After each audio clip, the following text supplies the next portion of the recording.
Good morning. As I'm sitting here, my heart goes out to all those on the east coast of the U.S. Big hurricane,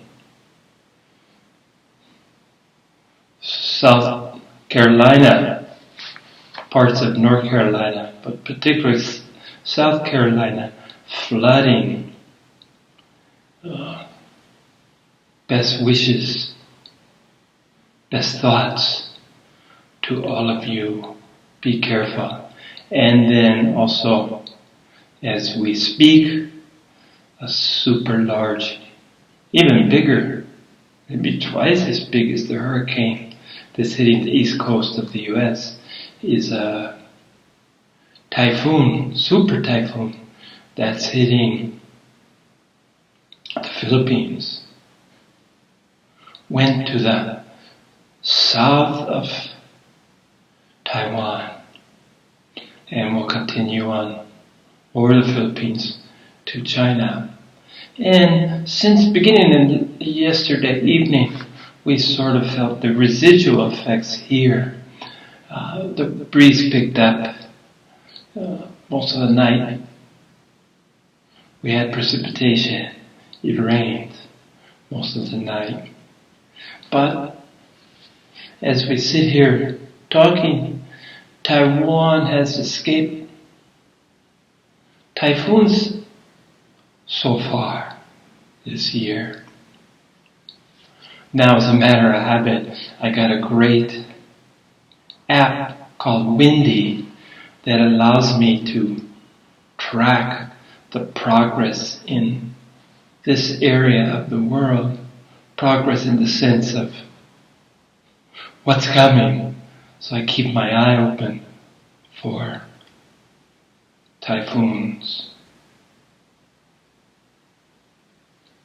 So again, love and light and best wishes to my neighbors in the south, those in the Philippines.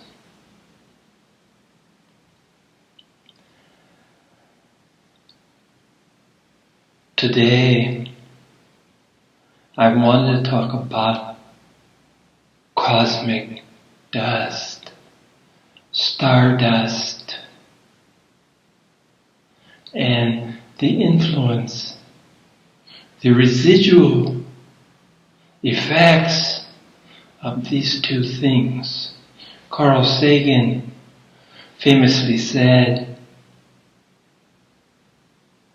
we're made up of the dust from the stars. So this is in keeping with my micro, macro polarity that I addressed myself to last time. How the macro, the cosmos, comes all the way down to the micro, us. And having always been open to the macro, always been being interested in the big picture, it's come to me that perhaps I needed to spend a little more time on the other side of the pendulum, the micro. And this has led me to read about atoms, to understand about nuclear fission and fusion as their role in generating the stuff that we are made of. But I think it's very humbling and noteworthy that we indeed carry within us. We are literally made up of cosmic dust.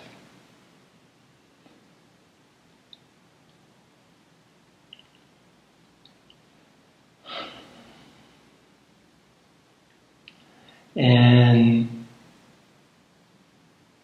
I was always interested in what's the difference between nuclear fusion and nuclear fission. I never knew if I was using the correct term. Is it fission or fusion? These both occur in the nuclei of atoms.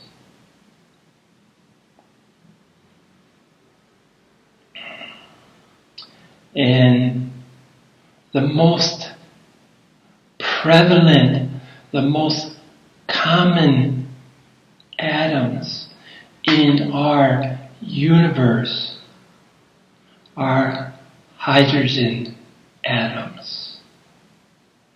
The second most being helium, followed by oxygen. So as an oxygen-breathing being, it's reassuring to know that oxygen is common in the universe. So within stars, which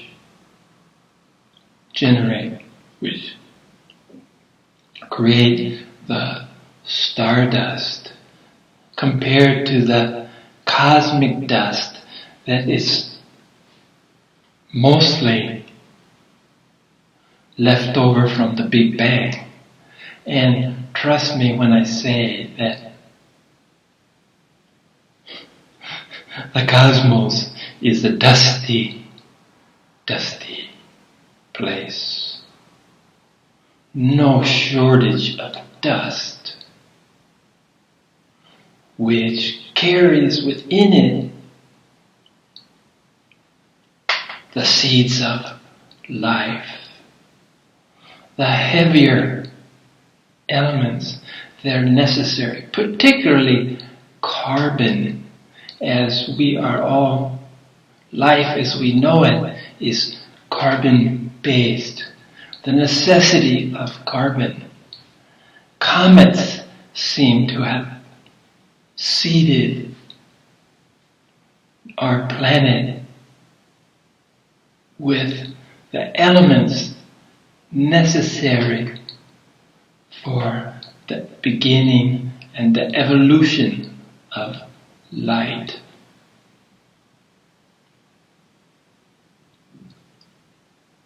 Life, I mean. Yeah, well, life is life. But I mean the element necessary for life as we know it. I suspect that there be life forms that are different, that are not carbon-based, that don't fit our current paradigm of what life consists of.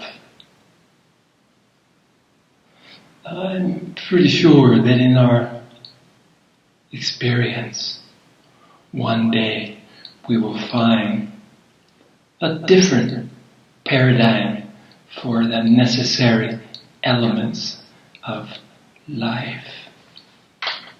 So, fission and fusion take place in the nuclei of abundant elements. The way that was easiest for me to start to understand the difference between fission and fusion, and whether or not this difference is significant to you or of any import whatsoever. I wanted to understand so that I could understand what it was about stars that generated us.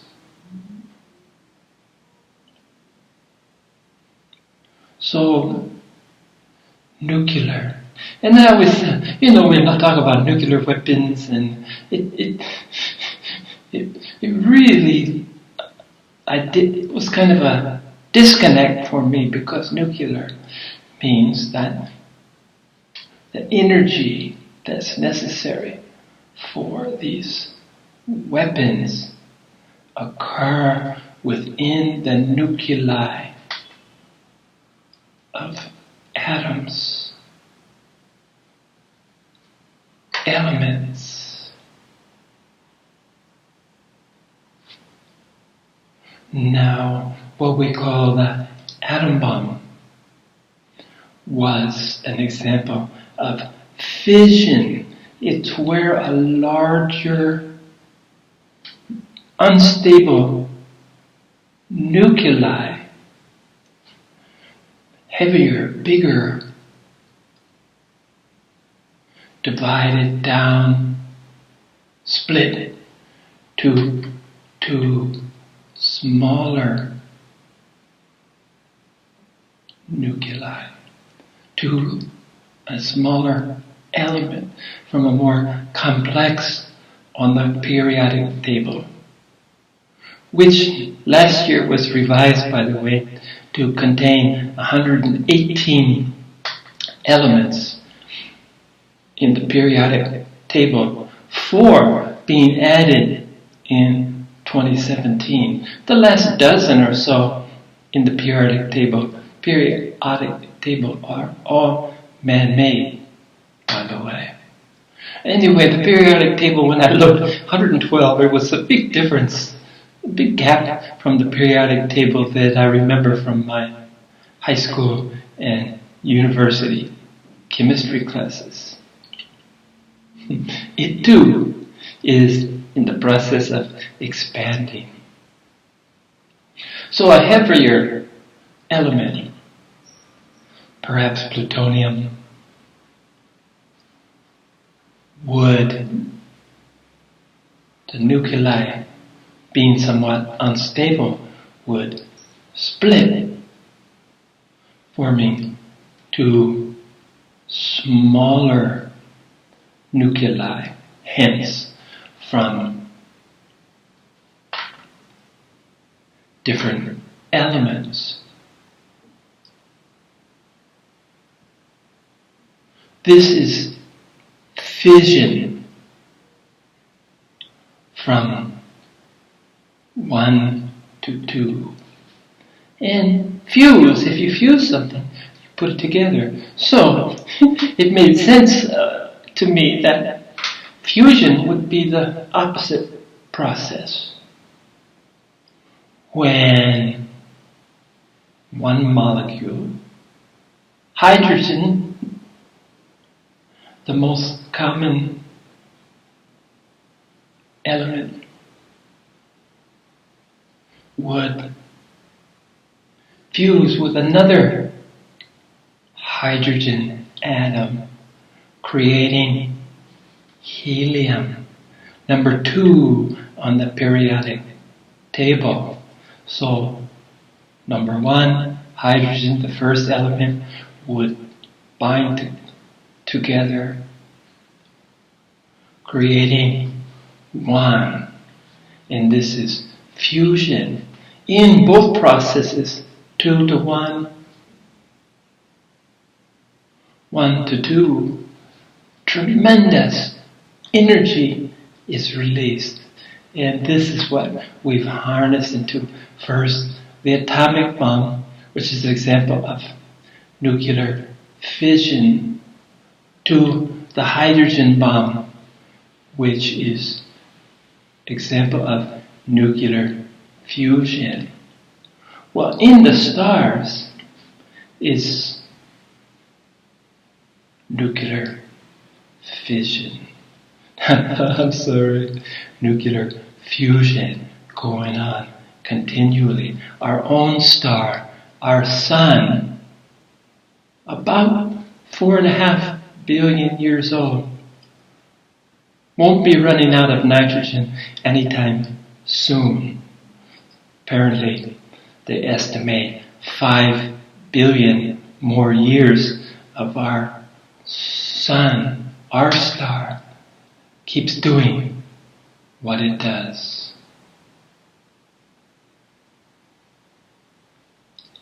So when we say we're the stuff of the stars, it's literal. Cosmic dust, stardust. There's been so many songs, and it has such a romantic appeal. Stardust. Stardust in your eyes. I don't know, it's been something that's fascinated us. And this dust brought to us courtesy of comets in their frozen, icy form. Their tails, the trailing tails, the dust that they sprinkle on everything and everywhere, not caring if there's a fertile field where life can begin. Indiscriminate spreading. And it's in this spirit that indiscriminate, non-conditional love, to send it out everywhere, not being overly concerned about if it'll reach fertile grounds. Love, like light, has a path of infinity. There can never be too much love, can there?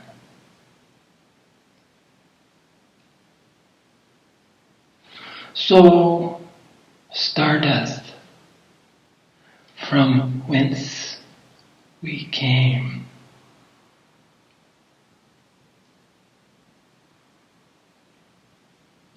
Is a brilliant reminder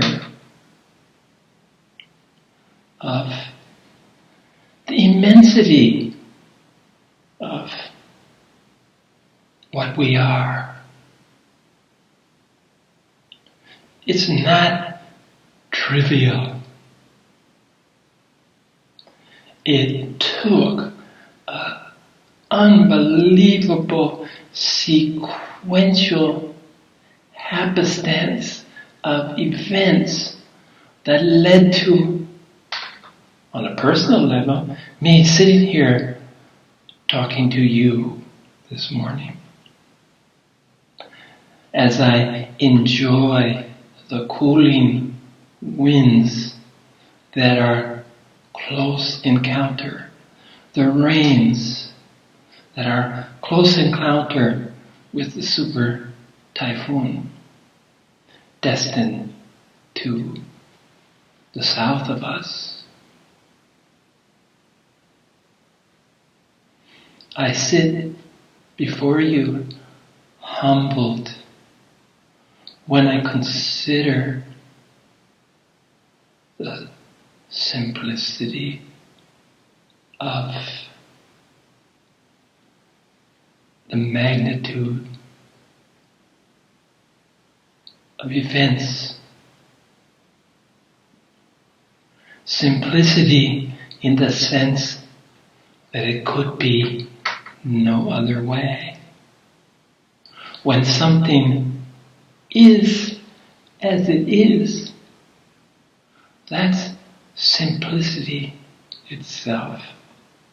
And this pattern from the macro, we bring it to the micro to express this simplicity,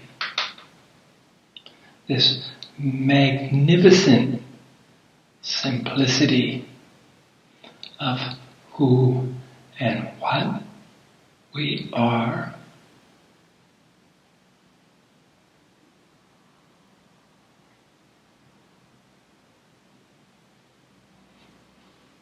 just as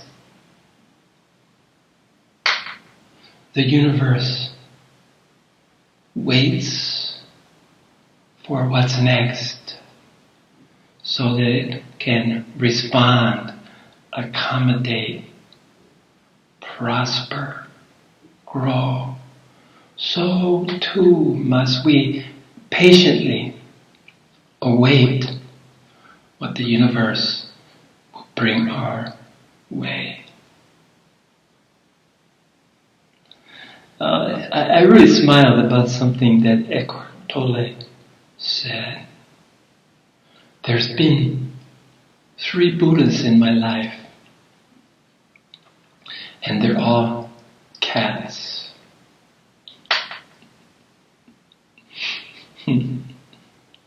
This touched me in a way that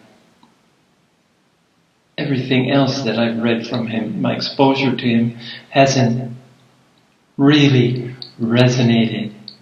But this thing about the Buddha cats really does. And if this would have been 2 years ago in my life, it wouldn't have been very significant. But 2 years ago, almost 2 year and 3/4, I got a kitty, a rescue kitty that someone had found on the street. I brought a kitty home on my wife's birthday as a gift to her.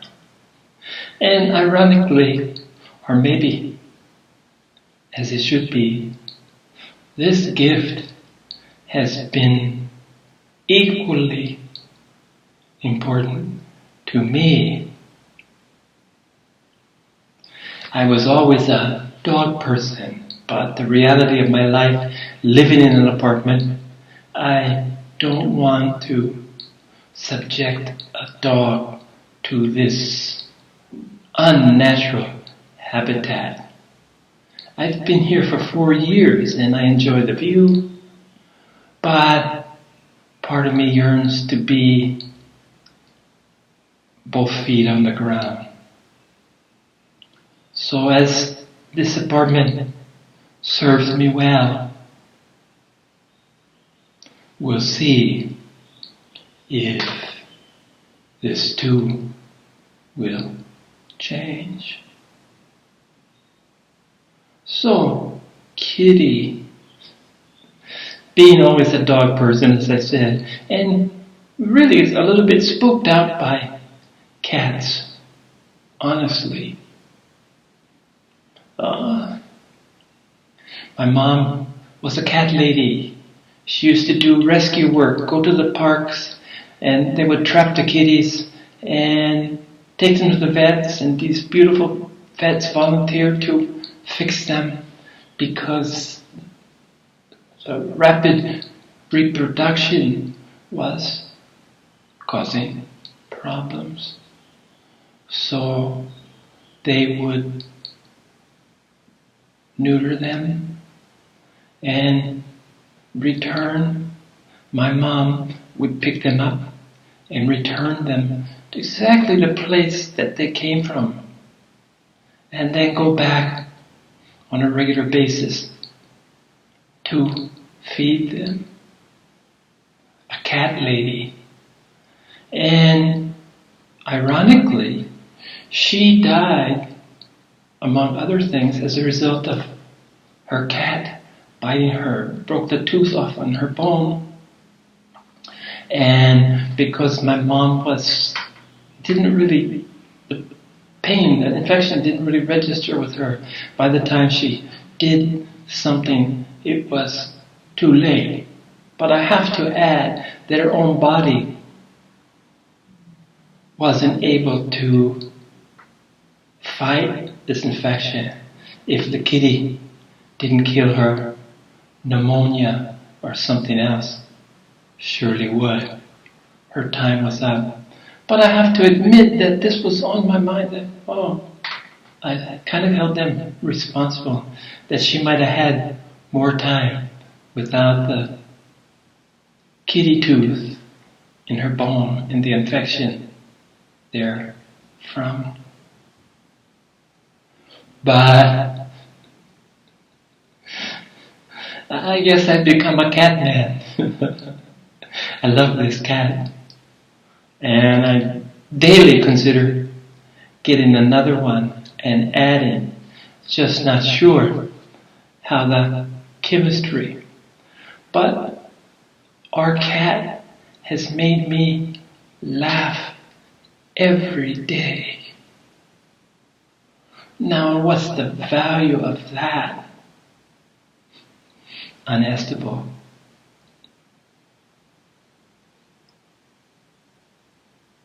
Tremendous benefit. He's my companion. He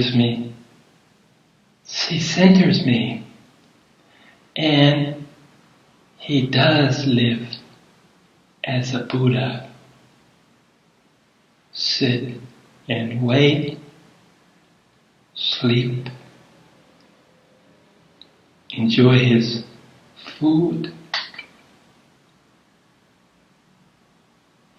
And I have to say, he keeps me humble because after I've recorded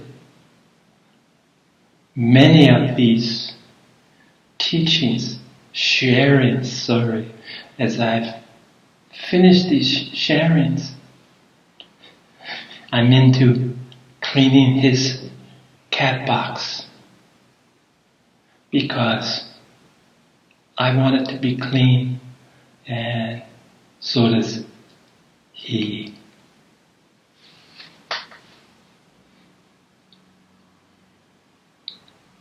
So old dogs can learn new tricks. I went from being leery of cats to be an enthusiast. I did receive some teasing from friends saying, "Oh, I thought you were a dog person and now you're a cat person." And I wonder why it's either or. Isn't there another option to be both?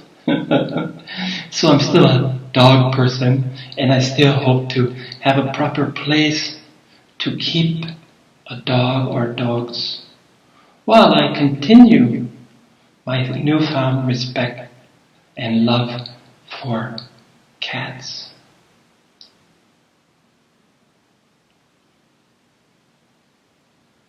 But it's never either or, is it?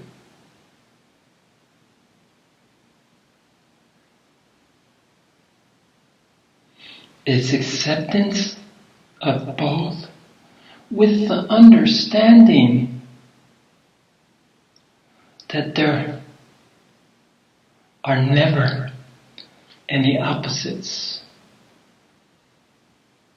No duality. Cats and dogs is another polarity perhaps. But I would suspect that there's a seed of a dog and a cat. Our cat loves to chase and fetch and return, something that dogs like. He loves to be patted, sure, but patted. He likes a little bit of boom, boom, boom, boom, like you pat a dog. He likes it. So there's definitely some dog in our cat. And there is a cat, the seed of a cat within all dogs. Because after all, the difference between humans is in less than 1%. 99% were the same. I understand that the difference between a human and a banana were 60% the same as banana. So, the difference between cats and dogs, DNA, biologically, has to be smaller than the difference between us and a banana.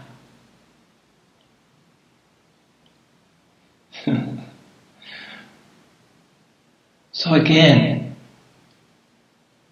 through the tools of inquiry, through enjoying the macro, the big picture, I've learned to embrace the micro, the workings of small things, because it's obvious that the nuclear fusion of two hydrogen atoms binding together to be one helium atom on the microcosmic scale is the same thing that's happening in the macrocosmic scheme of things, the scale of things, within our own sun and every star and the stardust that comes from those stars. The cosmic dust, which is sweeping through our universe in a wave, much like the ocean generates waves, waves of dust.